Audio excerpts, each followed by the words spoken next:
السلام علیکم، میں ہوں غلام حفصہ اور آج یوم دفاع کے موقع پر میرا سلام تمام خاکی وردی والوں کے نام۔ گرچہ بنی آدم نہ کر سکا تیری عظمتوں کا اعتراف، کیا زمین کیا محرمہ سب کریں تیری لحد کا طواف۔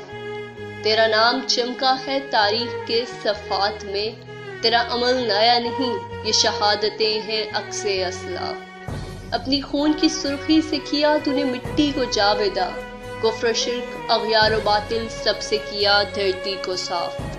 ہے تیری جبی پر آیا تیری شہادت کا نور، کہ ہے تجھ میں خالد و طارق سے حمیدہ و صاف۔ اے شہید ملت ہوا غنیم پسپا تیری زمین سے تا ابد، تیری شہادت سے ہے اب تیری عاقبت شفاف۔ اپنے خون سے داستان شجاعت سینچنے والوں، وطن کی اس بیٹی کا تجھے سلام۔